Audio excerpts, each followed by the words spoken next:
Welcome to the Empathy Stories channel, where we bring you tales that touch the heart and stir the soul. Today's story is one of unexpected kindness, where a simple act of generosity changes everything.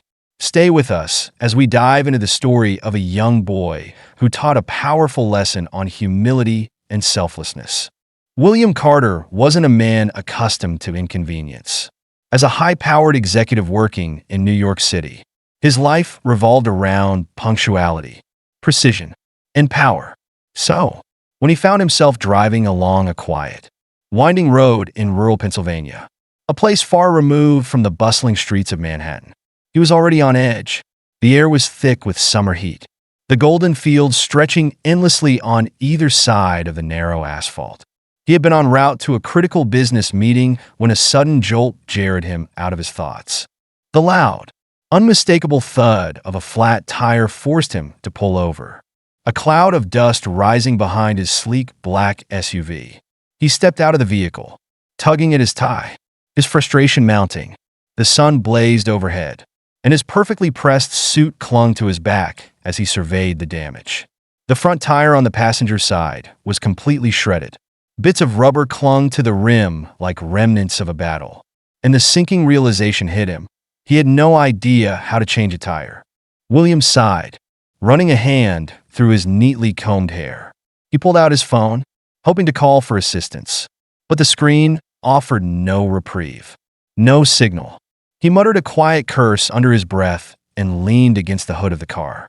Staring out at the empty road, the world around him was achingly still, save for the distant hum of insects and the occasional rustle of leaves in the light breeze.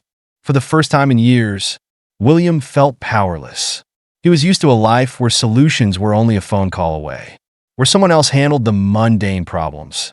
Now, standing on a dusty road with no help in sight, he felt small and, vulnerable. Just as he was about to succumb to frustration, he noticed a figure in the distance. At first, it was just a silhouette, shimmering in the waves of heat rising from the asphalt. As it grew closer, he saw it was a boy, no older than 14, wearing a faded shirt and sneakers that had clearly seen better days. The boy walked with an ease and confidence that stood in stark contrast to William's mounting anxiety. "Hey there, mister," the boy called out as he approached, his voice carrying a friendly tone. "Need some help?" William hesitated. The boy's casual demeanor put him at ease, but a part of him couldn't quite reconcile with the idea of relying on a stranger, let alone a kid. "Yeah," he admitted reluctantly. "Flat tire. I've got a spare, but I don't know how to change it." The boy grinned, his eyes sparkling with a mixture of curiosity and confidence. "No big deal. My dad showed me how to fix these ages ago. Where's the spare?" William gestured toward the back of the SUV, stepping aside as the boy walked past him. He opened the hatch without hesitation, pulling out the spare tire and tools. Watching him, William felt a mixture of relief and unease. This wasn't how he envisioned his morning going. "I'm Charlie, by the way," the boy said as he knelt beside the flat tire and began loosening the lug nuts with the tire iron. "You're not from around here, are you?" "William," he replied, folding his arms across his chest. "No, I'm not. Just passing through." Charlie nodded, his hands moving deftly as he worked. "Thought so. Most folks around here know how to change a tire. Guess you city folks don't deal with this stuff much." William opened his mouth to respond, but closed it just as quickly. He had no rebuttal for the boy's observation.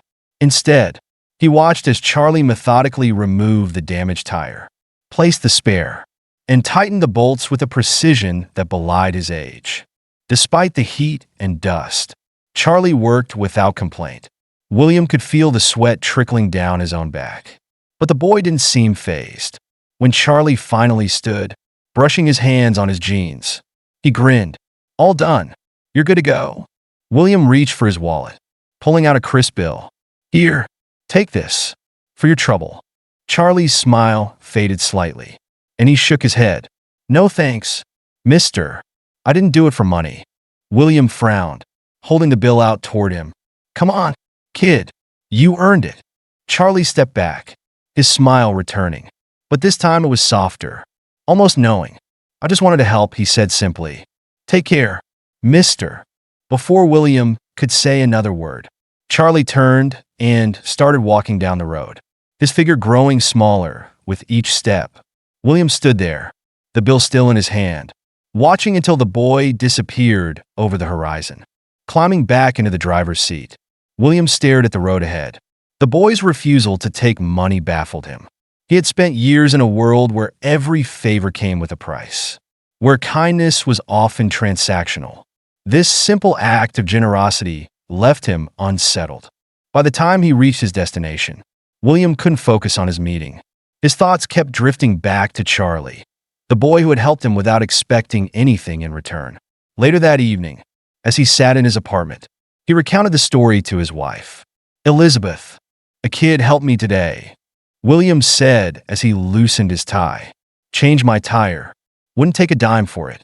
Elizabeth raised an eyebrow, intrigued. "Really? That's rare these days." "Exactly," William replied, sinking into the couch. "I offered him money, and he just walked away. Said he didn't do it for money." Elizabeth smiled faintly. "Sounds like he was raised right. Maybe you should go back and thank him properly." William nodded, her suggestion lingering in his mind. The boy's actions had sparked something in him, a curiosity he couldn't quite shake. As he lay in bed that night, staring at the ceiling, he made a decision. He would find Charlie and thank him, not just with words, but with something more meaningful. The next morning, William set out early, retracing his route through the countryside. The road was quiet, the same fields stretching endlessly on either side. This time, though, the journey felt different. He wasn't rushing to a meeting or worrying about the time. He was searching for something, someone who had reminded him, in the simplest way, that kindness still existed. It wasn't long before he spotted the small, weathered house set back from the road. Its peeling paint and sagging porch told a story of years gone by. But there was a warmth to it, a quiet dignity. William parked his SUV and walked to the door, his heart pounding slightly as he knocked. A woman answered, her cautious expression softening as William explained why he was there. "You must mean Charlie," she said, her voice kind. "He's out back. Let me call him." A moment later, Charlie appeared, his face lighting up with recognition. "Oh, hey, mister," he said, grinning. "Didn't expect to see you again." William smiled, feeling a sense of relief he couldn't quite explain. "I couldn't stop thinking about what you did," he said. "I wanted to thank you properly." Charlie tilted his head, his expression curious. "Didn't I tell you? It was no big deal." "It was a big deal to me," William replied. "There must be something I can do for you, for your family." Charlie hesitated, glancing at his mother, who nodded gently. "Well," he said slowly, "the roof leaks when it rains. Maybe you could help with that?" William didn't hesitate. "Consider it done," he said firmly. For the first time in a long while, William felt a sense of purpose, one that had nothing to do with meetings, contracts, or deadlines. It had everything to do with a boy named Charlie and the kindness that had set his life on a different path. William Carter returned to New York with an unshakable sense of purpose. His days had once been consumed with meetings, deadlines, and negotiations. Yet now his mind lingered on a small house in Pennsylvania and the boy who had reminded him of the value of kindness. That boy, Charlie, had unknowingly set something in motion, a feeling William couldn't ignore. The next weekend, William packed his SUV and drove back to the little house on the outskirts of town. This time, he came prepared. Before leaving New York, he had made calls, arranged contractors, and purchased materials for roof repairs.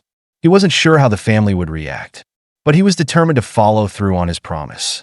When he arrived, the house looked as humble as he remembered. The paint was peeling in places, and the porch sagged slightly under its age.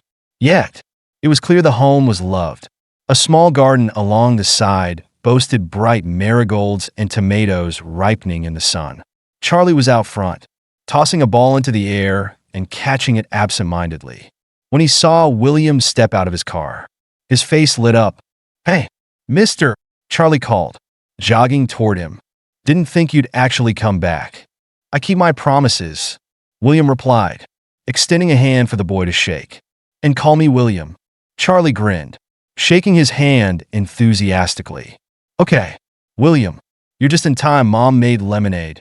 William chuckled, following Charlie up the porch steps.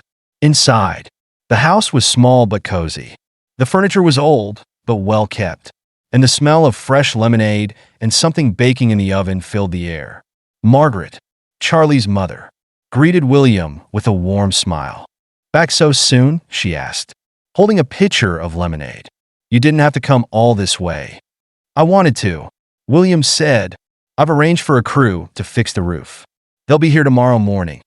Margaret's smile faltered slightly, and she set the pitcher down. That's too much.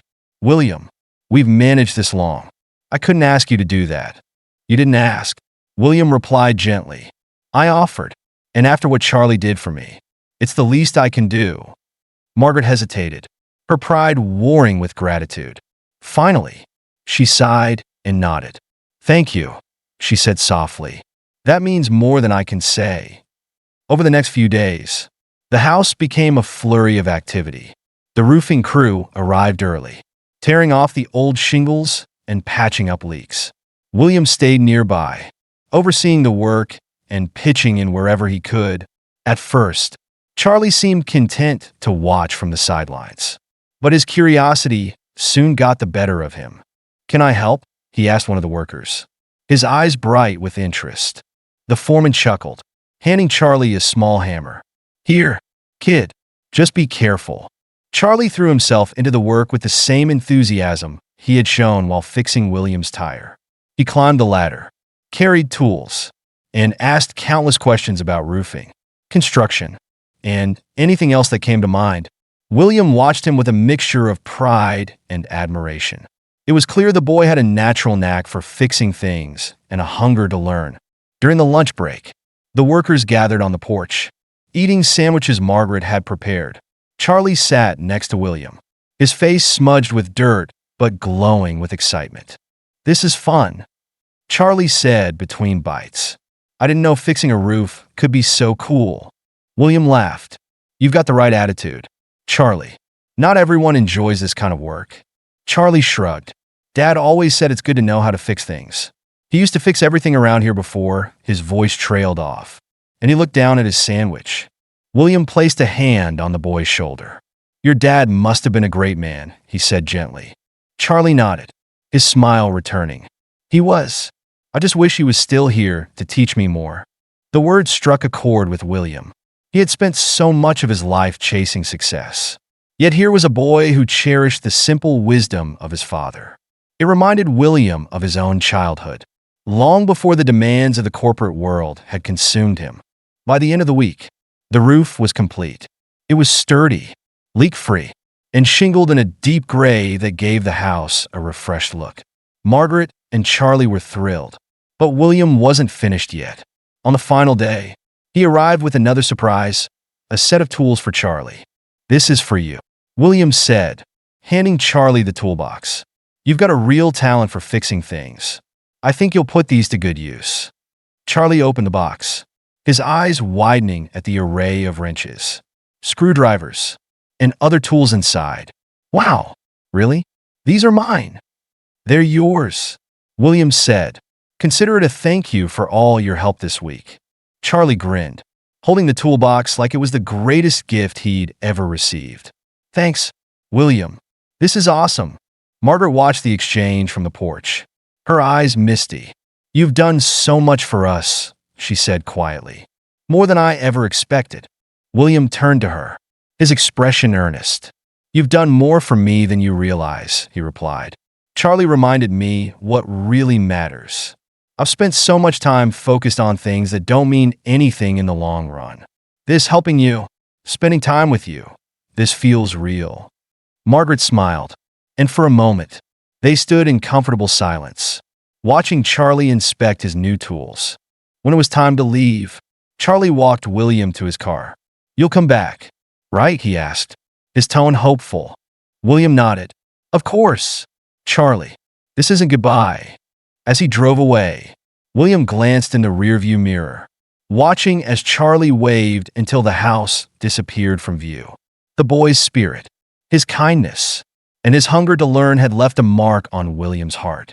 What had started as a flat tire on a dusty road had turned into something far more meaningful, a connection that would shape both their lives for years to come. A few weeks passed after the roof repairs. And yet, William couldn't shake the thought of Charlie and his family. It wasn't guilt or obligation that drew him back. It was something deeper, a desire to help the boy who had so effortlessly reminded him of the power of kindness. So, on another bright Saturday morning, William found himself driving down the now familiar road to the little house in Pennsylvania. When he arrived, Charlie was out front again, this time tinkering with an old lawn mower. His new tools were spread out on the ground, and he was deep in concentration. As William stepped out of the SUV, Charlie looked up, his face breaking into a wide grin. "William, you're back," he exclaimed, standing up and wiping his hands on his jeans. "I told you I would," William replied, smiling. "What are you working on?" "Trying to fix this mower for Mr. Thompson down the road," Charlie said. "He said it hasn't worked in years, but I think I can get it running." William crouched down beside him, inspecting the rusty machine. "Looks like you've been busy. How's the new toolbox treating you?" Charlie beamed. "It's the best. I've fixed a bunch of stuff around here already. Mom says I'm turning into Dad." The mention of his father made William pause. He had learned bits and pieces about Charlie's dad over his visits, how he had been a handyman, always finding solutions to problems, and how his sudden passing had left a hole in their small family. William could see how much Charlie admired his father and wanted to live up to his legacy. "Well," William said after a moment, "if you're this good now, I can't imagine how much you'll accomplish in the future." Charlie shrugged, a bashful smile on his face. "I'd like to do more. Maybe one day, I could have a shop of my own." William felt a spark of inspiration at the boy's words. Why wait for one day? Why not start now? Charlie blinked, confused. "What do you mean?" "I mean," William said, standing up, "you've got the talent, the tools, and the drive. What if we set you up with what you need to get started?" Charlie's eyes widened. "You mean like a real repair shop?" "Exactly," William said. "It doesn't have to be big. We could fix up the shed out back, get you a proper workbench, maybe a sign for the front." Charlie looked at him, disbelief and excitement battling in his expression. "You do that? For me?" William placed a hand on the boy's shoulder. "Charlie, you've already proven you've got what it takes. I just want to help you take the next step." Over the following months, William and Charlie worked together to transform the old shed behind the house into a functioning repair shop. William funded the project, but insisted that Charlie make the decisions, what tools he needed, how to organize the space, even the design of the sign that would hang above the door. It wasn't just about creating a workspace. It was about giving Charlie the chance to build something that was entirely his own. Margaret was hesitant at first, worried about the cost and whether it was too much to ask of William. But as the project came together, her concerns gave way to pride. She saw how much it meant to Charlie and how deeply William cared about helping her son. When the shop was finally ready, Charlie stood outside, staring at the freshly painted sign that read, "Charlie's Fix-It Shop." His name was in bold letters, with smaller text below that said, "No problem too big or small." "This is amazing," Charlie said, his voice barely above a whisper. "I can't believe this is real." "It's real," William said, standing beside him. "And it's yours." They held a small opening celebration, inviting neighbors from the surrounding area. People came with broken appliances, tools that needed sharpening, and even a bicycle with a bent wheel. Charlie dove into the work with enthusiasm, his confidence growing with each task. William stayed nearby, offering support but letting Charlie take the lead. By the end of the day, Charlie was exhausted but glowing with pride. "This was the best day ever," he said, collapsing into a chair in the newly finished shop. "Thank you, William. I couldn't have done this without you."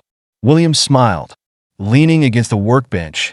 "You did all the hard work, Charlie. I just gave you a little push." The repair shop became a fixture in the community. Word spread quickly about Charlie's skill and dedication. And soon people were coming from neighboring towns to have their items fixed. Each time William visited, he saw the boy's confidence and abilities grow. But more than that, he saw a young man discovering his purpose. One evening, as the sun set behind the house, William sat on the porch with Margaret. They watched Charlie in the distance, working on an old tractor someone had brought by that afternoon. "You've changed his life," Margaret said softly, her voice thick with emotion. "I don't know how we'll ever repay you." "You don't have to," William replied. "Charlie changed mine first. I didn't even realize how much I needed this until I met him." Margaret nodded, understanding. "He's always had a good heart. I just wish his dad could see him now. He'd be proud." William said, "You should be, too." As night fell, William said his goodbyes, promising to return soon. Driving back to New York, he reflected on how far they had all come since that chance meeting on a dusty road. What started as a simple flat tire had become a journey of transformation for Charlie, for Margaret, and for himself. For William, the experience wasn't just about helping a boy fulfill his dreams. It was a reminder of the values he had once forgotten: kindness, connection, and the profound impact of giving without expecting anything in return. And as he drove into the city, the lights of Manhattan twinkling in the distance, William felt a deep sense of peace. This was only the beginning of a new chapter, one where purpose outweighed ambition, and where even the smallest acts of kindness could create ripples that changed lives forever. Thank you for watching and experiencing this beautiful story with us. It's a reminder that kindness, when given freely, can make a lasting impact. We hope it inspired you to act with generosity in your own life. Don't forget to like, share, and subscribe for more heartfelt stories that bring us all a little closer together.